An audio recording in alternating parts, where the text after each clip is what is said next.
Jail ಸೇರಿದಾಗಿನಿಂದಾನು ದರ್ಶನ್ಗೆ ಮನೆ ಊಟ ಸಿಗ್ತಾ ಇದೆಯಾ? ಜೈಲಿಗೆ ಹೋದ ಡೇ 1 ನಿಂದಾನೇ ಮನೆ ಊಟ ಸಿಗ್ತಾ ಇತ್ತ ದರ್ಶನ್ಗೆ? ಮನೆ ಊಟ ಸಿಕ್ತಿಲ್ಲ ಅಂತ ಹೇಳಿ ಕೋರ್ಟ್ಗೆ ಅರ್ಜಿ ಸಲ್ಲಿಸಿದ್ರಲ್ಲ, ಬರೀ ನಾಟಕನ ಅದು? ಜೈಲು ಊಟ ತಿನ್ನೋಕಾಗದೆ ಸಣ್ಣ ಆಗಿದ್ದಾರೆ ಅನ್ನುವುದು ಸುಳ್ಳಲ್ವಾ? ಫೋಟೋ ನೋಡಿದ್ರೆ ಹಾಗನ್ಸುತ್ತೆ.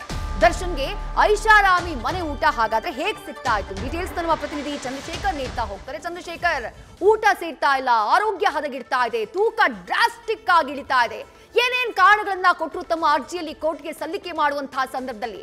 ಬಟ್ ದರ್ಶನ್ ರನ್ನ ಆ ಫೋಟೋದಲ್ಲಿ ವಿಡಿಯೋದಲ್ಲಿ ನೋಡಿದಾಗ ಹಾಗನ್ಸದೇ ಇಲ್ಲ.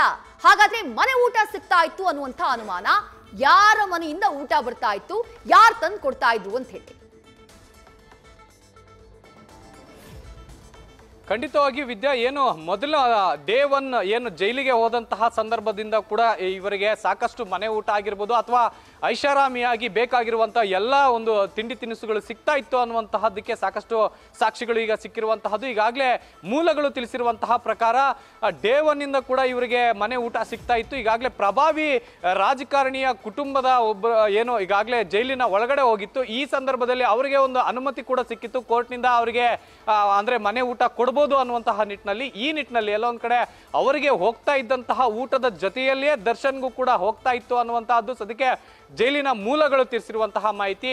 ಅವರಿಗೆ ಆ ಒಂದು ಡೇ 1 ಇಂದಲೂ ಕೂಡ ಮನೆ ಊಟ ಸಿಗ್ತಾ ಇತ್ತು. ಆದ್ರೆ ಜಾಮೀನು ಅರ್ಜಿಗೆ ಎಲ್ಲೊಂದ್ ಕಡೆ ಸಹಾಯ ಆಗ್ಲಿ ಅನ್ನುವಂತಹ ನಿಟ್ಟಿನಲ್ಲಿ ಈ ರೀತಿಯಾದಂತಹ ಅರ್ಜಿಗಳನ್ನ ಕೋರ್ಟ್ಗೆ ಸಲ್ಲಿಕೆ ಮಾಡಿದ್ರು ಅನ್ನುವಂತಹ ಅನುಮಾನ ಕೂಡ ಸದ್ಯಕ್ಕೆ ವ್ಯಕ್ತಪಡಿಸ್ತಾ ಇರುವಂತಹದ್ದು.